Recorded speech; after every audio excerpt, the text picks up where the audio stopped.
At exactly midnight, my doorbell rang twice. I had known Claire Morgan for 8 hours.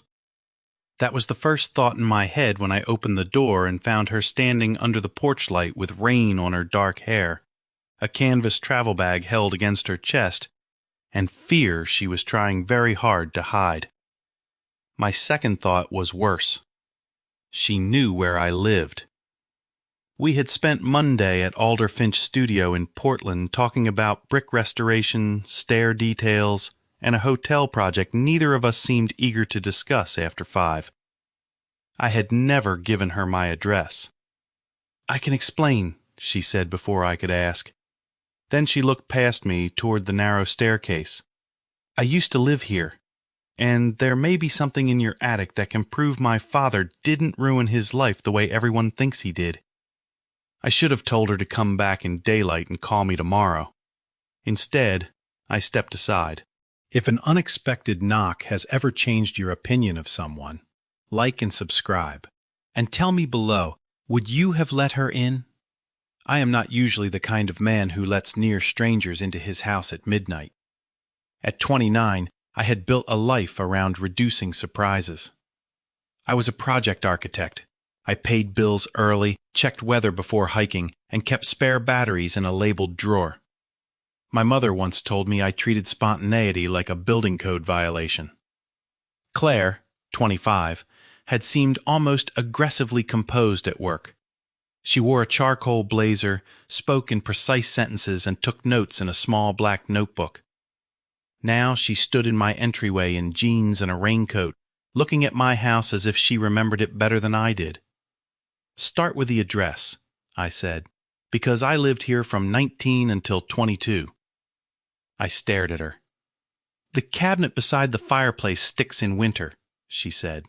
"The kitchen window only locks if you lift the left side of the sash. There's a scorch mark under the third pantry shelf because my dad tried to flambe peaches after 2 glasses of bourbon." I checked the pantry. The scorch mark was there. That lowered my suspicion by maybe 12%. Claire explained that my landlord, June Salazar, had kept her old number. At 6 that evening, June had texted to say an insulation crew had opened a knee wall in the attic and found a cedar box with the initials DM carved into it. Claire had not seen the message until after 11. The crew was returning at 7 in the morning to seal the wall. "My father hid things when he was scared," she said. "Documents, mostly. I think that box may be his." "And the travel bag?" She looked down at it. "My temporary apartment had a sprinkler failure tonight. Everyone was evacuated. The management company moved us to a hotel." "That sounds inconvenient, not mysterious." "The hotel is owned by Kincaid Hospitality." The name meant something to me, though not yet for the reason it meant something to her. That morning, Nora Finch, the principal at my firm, had introduced Claire as a preservation specialist temporarily transferred from our Seattle office.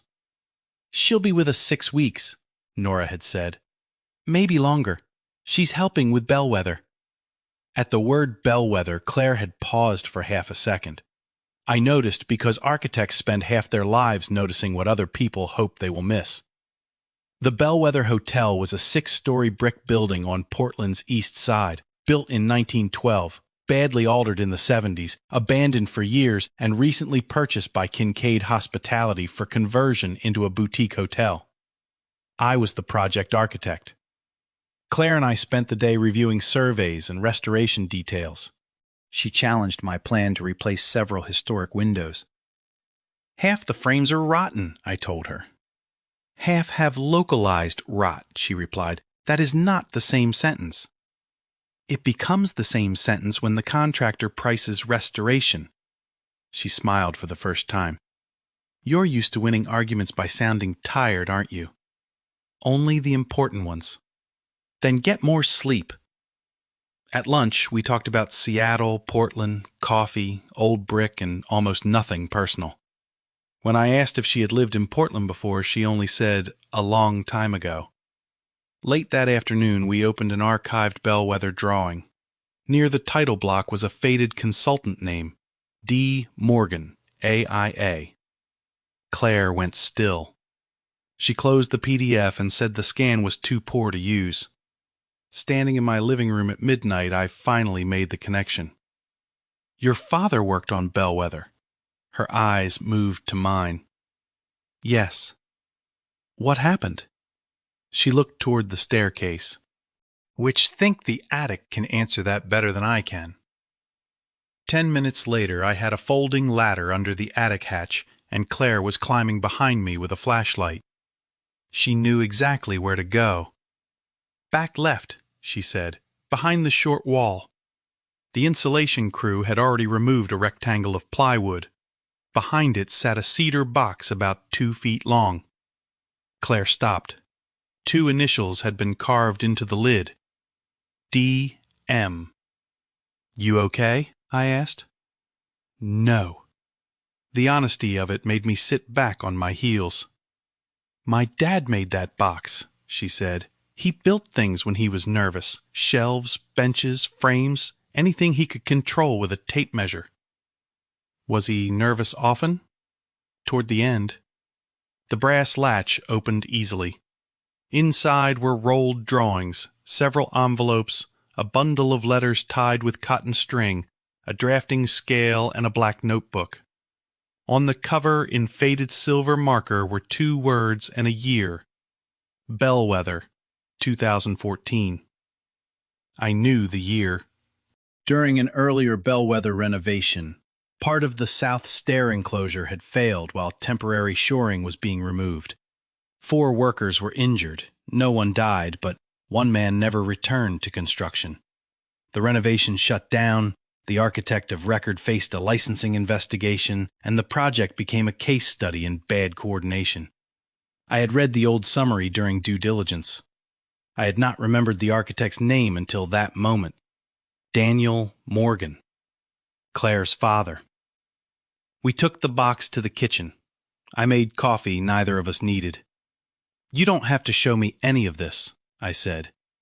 I may need someone who understands what it means. That doesn't make me entitled to it. No, it makes you professionally useful. I raised an eyebrow. She winced. That sounded terrible. A little. For 2 seconds, she smiled again. Then she opened the letters. The first was from Daniel Morgan to someone named Lillian. Claire read silently. Halfway down the page, her hand began to shake. Lillian is my mother, she said. She passed the page to me. Daniel had written that Lillian needed to stay with the version we agreed on. He warned that Kincaid's attorneys would come after both of their licenses, their house, and their savings if they challenged the official story without the original transmittal. Then came a line I read twice. 1 ruined career is survivable. 2 ruined careers leave our daughter with no one standing. I set the letter down. What version? I asked. Claire stared at the table. My mother testified at the licensing hearing that Dad personally told the team to issue a stair detail without structural approval. The board concluded his decision contributed to the collapse. What did your father say? He told me he made a mistake. She explained that the board suspended his license. Even after he could have applied for reinstatement, major firms would not touch him. He spent his last years drafting kitchen additions and garage conversions. He and Lillian separated. When Claire was 22, Daniel died of pancreatic cancer. After the funeral, I helped my mother clean out his apartment, she said. I found the hearing transcript. I read her testimony. I asked why she helped destroy him. She told me I didn't understand. I told her I understood enough. Then you moved to Seattle? 2 weeks later. And you haven't spoken to her? Not in 3 years. The black notebook contained field notes from 2014. Most were technical fragments, but several entries mattered. June 2. South stair anchor spacing doesn't match approved set. June 4. RK insists reduction is owner directive. Refuse. June 5. Lily sent corrected SK14 to contractor 3:42 p.m. June 6. Field has different sheet. Where did it come from? SK-14, Claire whispered. We unrolled the drawings. One was a marked-up sketch of the Bellweather South Stair. At the bottom, Daniel had written in block letters, "Do not issue. Anchor reduction not approved." At the top was a blue stamp, "Owner value engineering request, R. Kincaid." Richard Kincaid was the late father of Andrew Kincaid, the current head of the company that had hired my firm. Claire stared at the page. That wasn't in the board file. This supports your father, I said, but it isn't enough by itself. Her shoulders stiffened. I know. If you want this to clear him, it has to survive people who want to discredit it. They'll say it was a draft. They'll say he later approved the reduction. You think I'm inventing a conspiracy? No, I'm telling you where a lawyer will attack. She held my gaze, then nodded. You're right. I usually save that sentence for annual reviews. That got another small smile. The next item mattered more. It was a carbon copy transmittal dated June 5, 2014. It showed that Lillian Morgan had sent SK-14 Revision C to the contractor at 3:42 p.m. Revision C restored the full anchor pattern Daniel wanted. But the stair had been built using Revision B, the reduced pattern. Someone had replaced the corrected sheet after it was issued. Claire covered her mouth. Buildings fail for physical reasons, but the choices that create those reasons are human. A missing bolt begins as a decision. A changed drawing begins as a decision. Someone decides money or schedule matters more than a warning, and gravity eventually sends the invoice. This is real evidence, I said. Not complete, but real. There was one more envelope. Her name was written on it, not Claire Morgan, just Claire, in her father's handwriting. She picked it up, held it for a long time, then placed it back in the box. Not tonight. I nodded. At 2 a.m, I pointed to her travel bag. You said your apartment was evacuated. I can sleep in my car. You can use the guest room. Her eyes snapped to mine. I didn't come here for that. I know. Ethan, it has a door. It locks. I'm going to sleep for approximately 3 hours, and at breakfast we can decide how to handle evidence without doing something stupid. She studied me as if searching for the hidden cost. There isn't one, I said. I wasn't asking. You were about to. Her expression softened. Thank you. I slept less than an hour. At 6:12, I found Claire on the back steps with a mug of coffee. You remembered where the cups were? Cabinet left of the sink. You lived here years ago. My father remembered buildings after seeing plans once. I remember houses better than conversations. I sat beside her. We need to tell Nora. Why? Because I'm Bellweather's project architect, you're on the team, and evidence involving the client's family appeared in my attic. We need a conflict protocol before anyone starts investigating. I wasn't planning to use company resources. I know. That isn't the point. Claire pulled one of Daniel's letters from her pocket. There's another reason to call Nora. Near the bottom, Daniel had written, Nora says she kept the meeting notes. I told her to destroy them. She refused. Good for her. Nora Finch? I asked. That's what I want to know. I called my boss at 7:05. When I said it concerned Daniel Morgan, Nora went silent. Then she asked, Is Claire with you? I looked at Claire. I had not mentioned her name. Nora arrived 30 minutes later. She sat at my kitchen table, saw Daniel's notebook, and whispered, I thought he destroyed this. Claire stood across from her. You knew my father. I did. You requested my transfer. Nora looked at her for several seconds. Yes. The answer hit harder than I expected.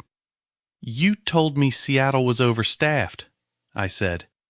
It is, Nora replied. That was not the whole reason. Claire's face went cold. Nora explained that the city had notified our firm 2 months earlier that the old Bellweather licensing records would be moved during the new building review. She knew Daniel had challenged the original finding before withdrawing his appeal. She also knew Claire worked in preservation. "I thought you deserved the chance to see the project if you wanted," Nora said. "You thought manipulating me into the room was the same as giving me a choice?" "No." Claire looked surprised. Nora did not defend herself. "I should have told you before you arrived," she said. "I was wrong." "Did you know about the box?" "No." "Did you know Ethan lives in my old house?" "No." That mattered. Nora then examined the marked SK-14 and the transmittal. Her face changed. "I watched Daniel refuse this reduction," she said. "Richard Kincaid told him the anchor pattern was excessive. Daniel said excessive was cheaper than a lawsuit." "Then why did my mother testify against him?" Claire asked. "I never understood." "Did you keep the meeting notes he mentioned?" "Yes. That was the first major turn after the attic. Nora had kept them in a banker's box in her garage for 12 years. She had tried to give copies to the licensing board, but Daniel had already accepted responsibility, and Lillian's testimony supported the official conclusion. Without the missing issued drawing, Nora's notes could not prove document substitution. "I was 26, Nora said. "Daniel told me to stop. I did. I have regretted it for years." Claire did not forgive her, but she listened. Before Nora left, she recused me from any decision involving the 2014 failure and offered Claire the choice to leave Bellweather entirely. It cost me more than I let show. I had led the current restoration for 2 years, and Bellweather was the project tied most closely to my expected promotion to senior associate. Claire noticed. "I didn't want this to touch your career," she said after Nora left. "It hasn't destroyed anything. Yet. This is why conflict rules exist." She looked angry with herself. "This is why I don't ask people for help." "Because help sometimes has consequences?" "Because then I owe them." "You don't owe me." "That is easy for you to say." "It should be easy for you to hear." For a second I thought she might argue. Instead, she picked up her bag. "Thank you for not making last night weird," she said at the door. "I had several opportunities." "I noticed." Then she left. For the next few days we behaved professionally to the point of absurdity. Nora put Claire temporarily on a courthouse restoration. I continued Bellweather's current design work, but stayed away from the historical investigation. On Wednesday, Claire came to my desk with copies of Nora's 2014 notes. They confirmed that Daniel had rejected the anchor reduction, and that Lillian had issued the corrected Revision C. Still, the original construction set was missing. Without it, Kincaid could argue Daniel changed his mind. I remembered that the old predecessor firm had stored construction administration binders in an off-site warehouse. Because I was recused, I did not go digging. Nora called counsel. Counsel established an evidence protocol, and a records consultant opened the archive with Claire and Nora present. Thursday evening, Claire returned to the office and came straight to my desk. "They found it." I stood. "In the South Stair binder." She showed me a photograph of a June 6th transmittal from Kincaid Development to the site superintendent. "Replace SK-14 Rev C with attached owner-directed field sketch pending cost review." The attached sketch used the reduced anchor pattern. No architect's seal. No engineer approval. It was the missing link. "That's document substitution," I said. "Yes." She sat in my guest chair. "I thought proof would feel better." "Sometimes proof is just heavier certainty." She looked at me. "Do you practice lines like that?" "Only when I'm trying to sound profound." It almost worked. I handed her a sandwich I had bought on the way back from a meeting. "You bought me food?" "I accidentally bought 2. Liar. Eat." She did. We stayed at the office after everyone else left, not because we needed to. That was when I realized I liked her outside the crisis. I liked the way she challenged lazy language. I liked that she touched old brick as if the wall might answer. I liked that she refused pity before anyone could offer it. I liked that her smile still looked slightly surprised every time it appeared. "You could lose Bellweather," she said. "Yes." "Your promotion." "Maybe." "Stop saying that like it doesn't matter." I looked at her. There are moments when you can give someone the polished version of yourself or the useful version. I chose useful. "My parents divorced when I was 12, I said. "They spent 10 years using me as a messenger for whatever they were too angry to say directly. My brother got louder. I got easy." "Easy?" "Good grades, no trouble, good school, good job. I learned if I stayed useful and calm, nobody could drag me into their chaos." "That sounds lonely." "It was efficient." "That isn't a denial." "No." Claire looked down. "My father was the opposite. He thought love meant carrying the dangerous thing alone." I understood then why she reacted so strongly to sacrifice. Daniel had made decisions for everyone in the name of protection. Maybe it was love. Maybe it was fear wearing love's coat. Probably both. "I don't want you doing that for me," she said. "Doing what?" "Losing something and calling it noble because it helps me." "I can promise I'll make my own decisions." "That is not the same thing. It is the only honest promise I can make." She studied me, then nodded. At the door, I almost told her I liked her. Instead, I said, "Get some sleep." She gave me a look. Coward. I spent the next hour wondering whether she meant the sleep advice or everything else. The following Monday, Kincaid Hospitality came to the office. Andrew Kincaid was 37, polished, controlled, and visibly shaken by the records. His father, Richard, had died 5 years earlier. Andrew read the transmittal twice. "My father told us Daniel Morgan ignored engineering advice." "My father was the one giving the advice," Claire said. "I see that now." "Do you?" The calmness in her voice made the question brutal. Andrew glanced at his attorney, then back at her. "I found 3 boxes of old project records at my mother's house. If there is material related to Bellweather, I will turn it over through counsel." His lawyer shifted in his chair. Andrew noticed and repeated himself. That was the moment I began to believe he truly had not known. The project was paused pending an independent review. Outside the conference room, Claire leaned against the wall. "You okay?" I asked. "No." Consistent. A weak smile. Then she surprised me. "Do you want to get dinner?" I stared at her. "Not as co-workers," she added. "Not as evidence people, just dinner." That sounds dangerously like a date. She looked as though she might take it back. "I'd like that," I said. We went to a small Italian place on Division Street. For 40 minutes, neither of us mentioned Bellweather. That turned out to be important. Crisis can imitate intimacy. Remove the crisis, and sometimes there is nothing underneath. With Claire, there was. She hated olives, loved terrible disaster movies, had a younger half-brother in Eugene, and once took a ceramics class that produced 12 bowls, none of which sat flat.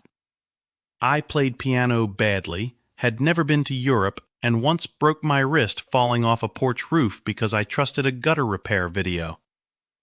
"You are an architect," she said. "Architects are especially vulnerable to believing we understand roofs." She laughed so hard she put down her glass. I thought very clearly I could get used to that sound. At her temporary apartment, we stopped beneath the awning. Neither of us moved. There was no drawing between us, no cedar box, no professional excuse. She looked at my mouth. I noticed because I was looking at hers. Then she stepped back. "I can't." Disappointment hit, but not confusion. "Okay, I want to," she said. That's the problem. She explained that her life was a reopened hearing, a dead father's secrets, and 3 years of anger at her mother. She did not want gratitude, adrenaline, or fear to become a romance and then discover it had never been real. That makes sense, I said. You're not offended? I'm disappointed. She blinked. But disappointed is survivable. A small smile appeared. Good night, Ethan. Good night, Claire. 2 days later, she received a call from her mother. I found her afterwards sitting in the office stairwell, staring at her phone. She saw my name in an attorney notice, Claire said. Did you answer? On the 4th call. How was it? She said, your father would be proud of you. Claire's eyes filled. I told her she didn't get to say that. I sat beside her. She says she has something Dad left for me. An envelope he told her to give me if the Bellweather case ever reopened. When are you going?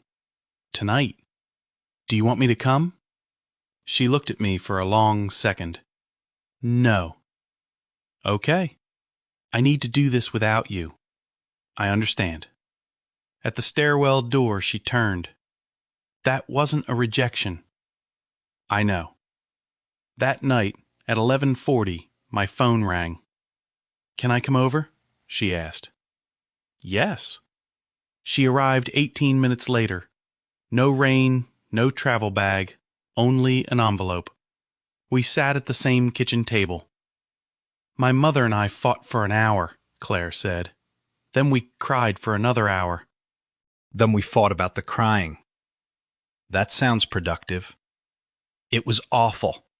A pause. And not awful. She handed me Daniel's final letter.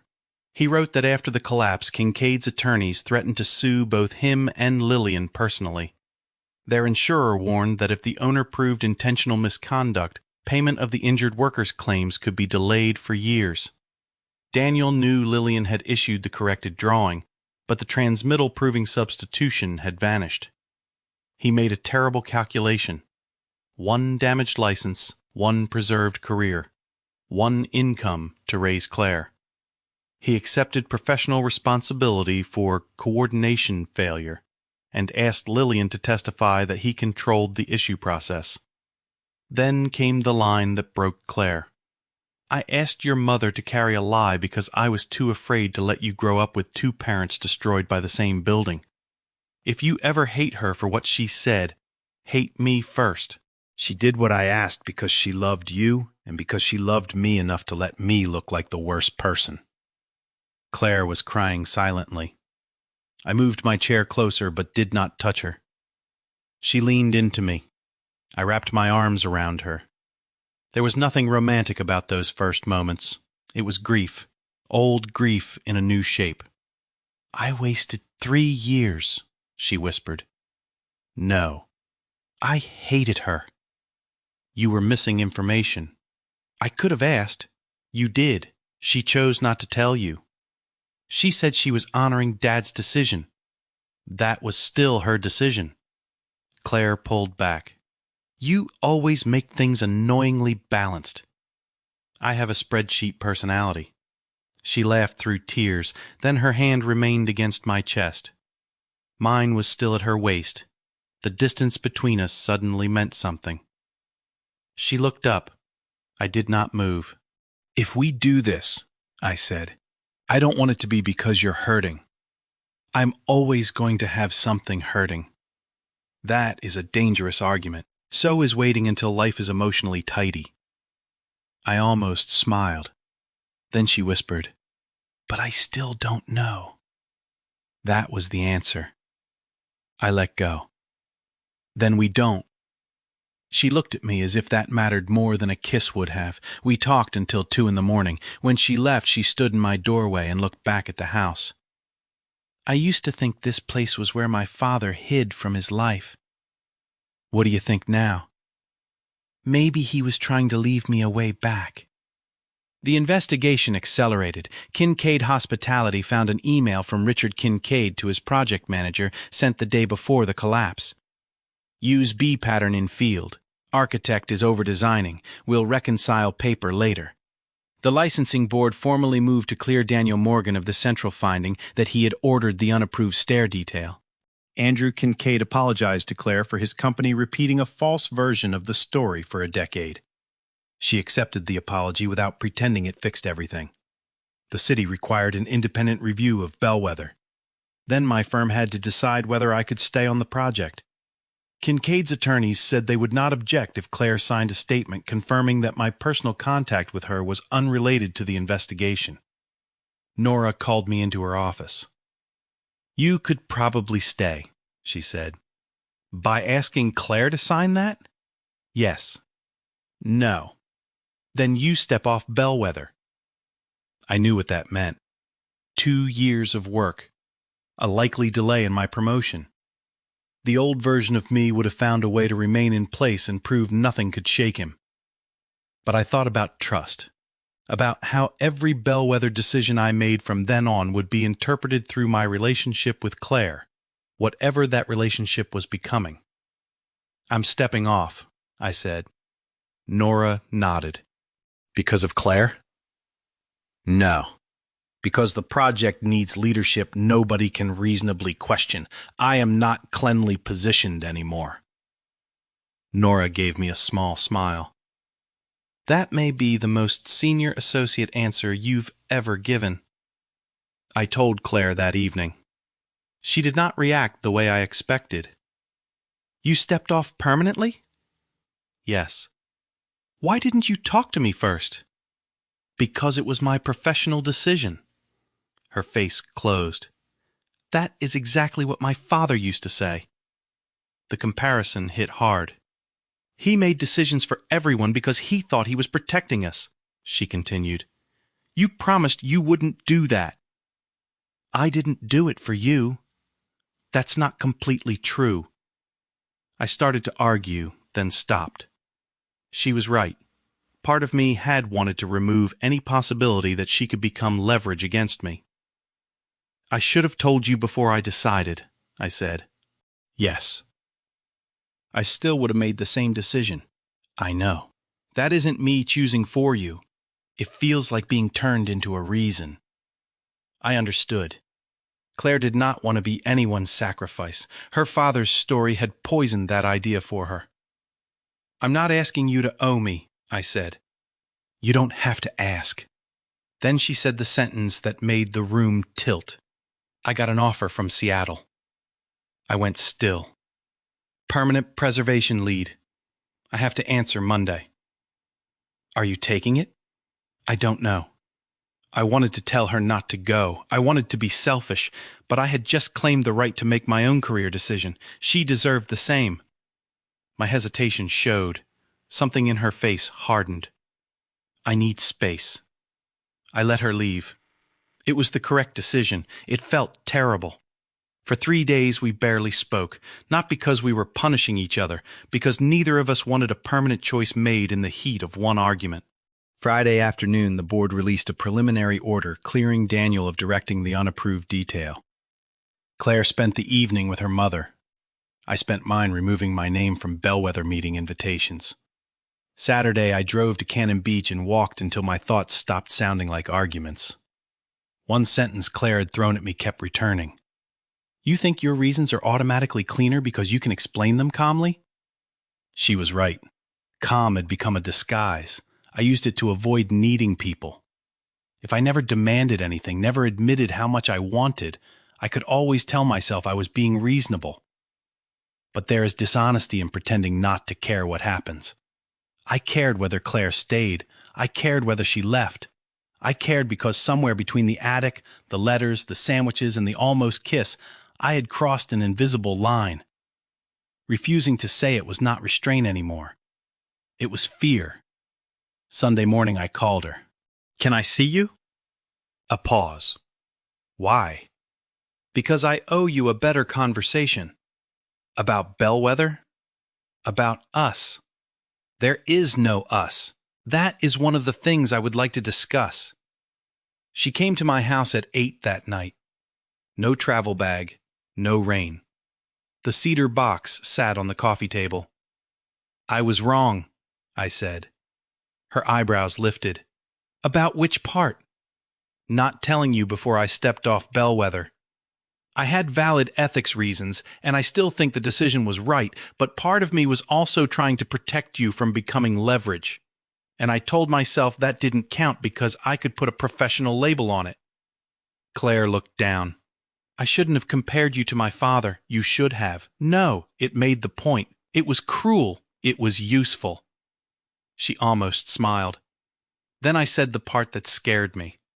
I don't want to rescue you. I don't think you need it, but I do want something from you. Her eyes lifted. I want a real chance. She did not move. I like you more than is convenient. I like you when you're angry. I like you when you correct my window schedules. I like the way you remember houses and the way you pretend lunch is optional when you're stressed. I don't know what this becomes, but I know I don't want to act like it is nothing just because that would be easier. Her eyes were bright. And I am not asking you to stay in Portland for me. That sentence hurts more than it should. I know, because part of me wants to ask. She looked at me. I want to say, don't go. I want to say, choose Portland. But your job has to be yours. If you take Seattle, I will take the train. I will visit. We can have real dates and figure it out.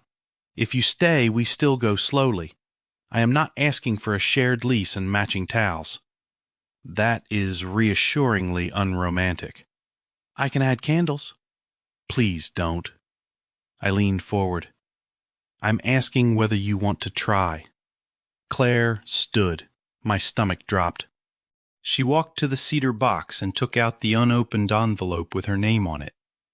I think I need to read this before I answer. Okay. She sat beside me and opened it. The letter was 1 page. Halfway through, she covered her mouth. Then she gave it to me. Daniel had written, Claire, if you found this, then either I finally became brave enough to tell you everything, or I ran out of time. Knowing me, the second is more likely.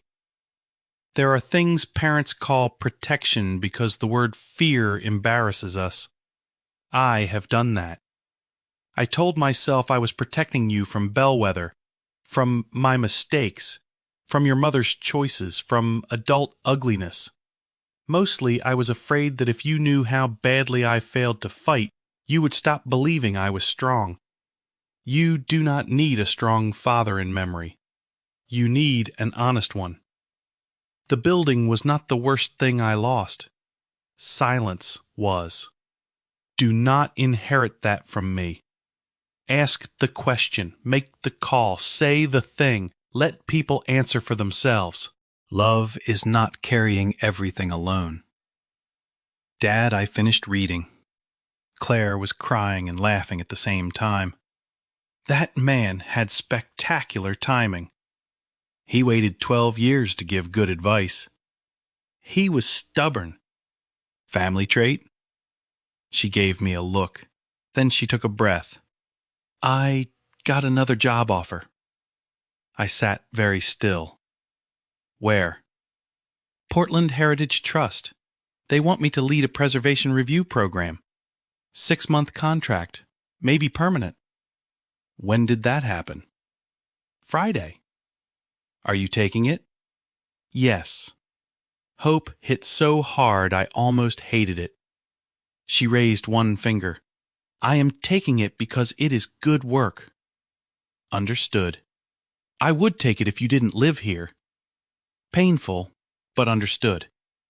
She smiled through tears. And I am not moving back into this house. I had not offered. You were about to in 6 to 9 months. I resent how accurately you profile me. She turned toward me. I want to try. Every sentence I had prepared disappeared. What? You gave an entire speech and now you need clarification? I value documentation. I want to try, Ethan. Slowly. Slowly.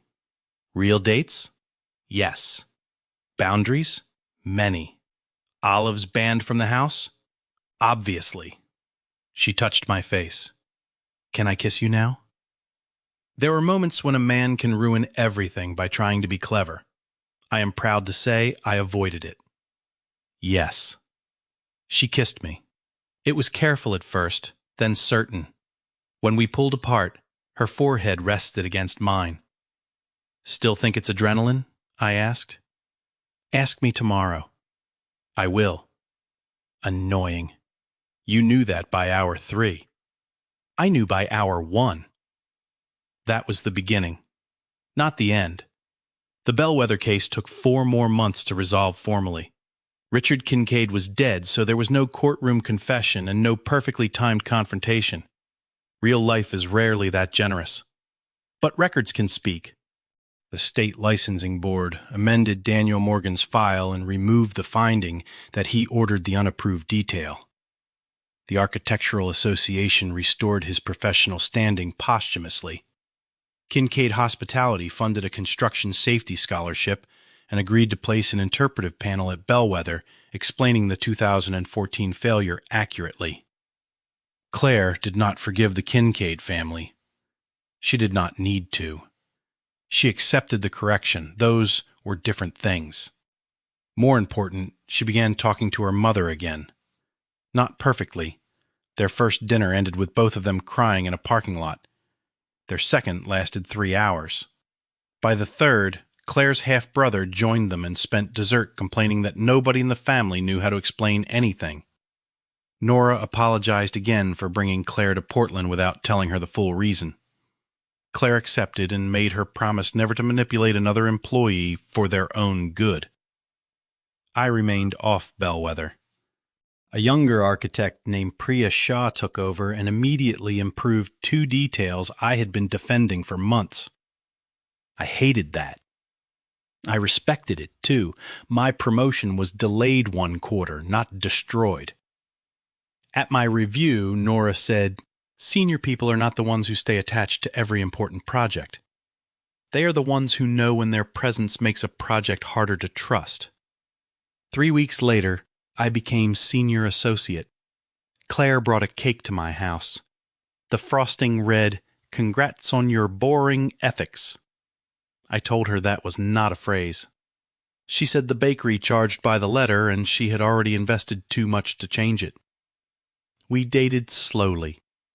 Actually slowly. Claire rented an apartment 12 minutes from my house. She kept her own place. I kept mine. We learned ordinary things. She slept with a fan on in winter. I could not watch television without pointing out impossible floor plans. She left cabinet doors open. I closed them behind her. She hated when I did that while she was still cooking. I learned to wait.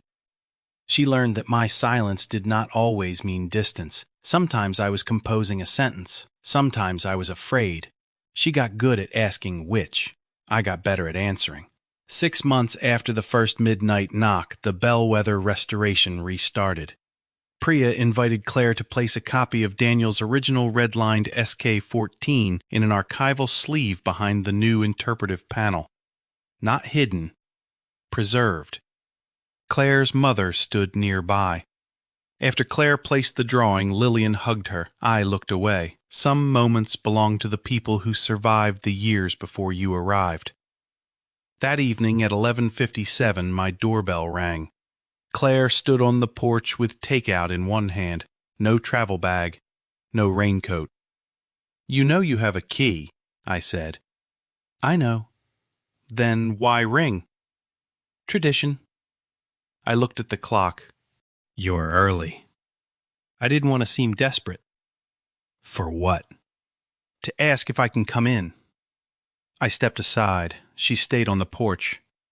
Then I understood. The first time she stood there, she needed something from the house. Evidence, answers, a place to sleep, a witness. This time she wanted choice to be visible. "Come in," I said. She did. At midnight we sat at the kitchen table where the cedar box had changed both our lives. Claire had restored its brass latch and kept Daniel's letters inside. She placed his last letter on the table and tapped one line. "Love is not carrying everything alone." My mother and I are putting some of Dad's papers in the architecture archive tomorrow, she said. That sounds good. It does. She looked at me. And I have another question. Should I worry? Probably. She unfolded a floor plan. A duplex, 2 separate units with a shared courtyard. What is this? I asked. The Heritage Trust may buy it for staff housing and office space. They want my opinion. And mine? I made the mistake of dating an architect. I studied the plan. She watched me. Then she said, "Before you panic, I am not suggesting we move in together." I was not panicking. You were calculating closet space. I was evaluating circulation. Of course. A pause. Then she asked, almost casually, would living together someday be terrible? I looked at her. It had been 6 months. Not forever, but enough time to know slow did not mean uncertain. It meant deliberate. No, I said. Someday would not be terrible. Not tomorrow. Definitely not tomorrow. Maybe after you stop labeling batteries. That condition is unacceptable. She laughed. And I knew. Maybe I had known earlier, but that was the first night I said it. I love you. Claire stopped laughing. For one terrifying second, I thought I had violated our carefully negotiated pace. Then she squeezed my hand. Say it again. I love you. Her eyes filled. She came around the table and kissed me. When she pulled back, she whispered, I love you too. No one sacrificed a career. No one moved cities for the other. No one promised never to be afraid. We only told the truth. For us, that was the most romantic thing either of us could have done. A year after Claire first arrived at my door, Bellweather opened. The restored hotel was beautiful. Priya's window details were better than mine would have been. I have made peace with that. Near the entrance to the south stair, a bronze plaque explained that the 2014 failure resulted from an unauthorized owner-directed field change that bypassed the architect's approved detail. Below it was Daniel Morgan's name. Not as a martyr, not as a saint, as the architect who objected. Claire stood in front of it beside her mother. Andrew Kincaid was there too. He shook Claire's hand. No grand forgiveness, no public speech, just an acknowledgement between people who had inherited different sides of the same damage. Then Claire came to me. You're staring, she said. I'm observing. You're emotional. Unsupported allegation. She slid her hand into mine. We walked outside. Rain had started. Of course it had. Claire looked back at Bellweather. For years, she said, I thought Portland was the place where everything ended. And now? She looked at me. Now it's the place I came back to. I kissed her beneath the awning. That night she stayed at my house, not because her apartment flooded, not because she had nowhere else to go, not because a cedar box was waiting in the attic. She stayed because she wanted to. And sometime after midnight, while rain moved softly across the roof, I realized the most important thing we found in that attic was not evidence. It was not SK-14. It was not Daniel's notebook. It was not even the letters that changed Claire's understanding of her parents. It was permission. For her, permission to stop treating love like a debt. For me, permission to stop treating calm like courage. For both of us, permission to ask instead of assume, to choose instead of rescue, and to say the thing before silence turned it into something heavier. If this story stayed with you, remember this. Protecting someone is not the same as deciding for them, and love is strongest when both people get a voice. If you believe truth can repair what silence damaged, like, subscribe, and share your thoughts below.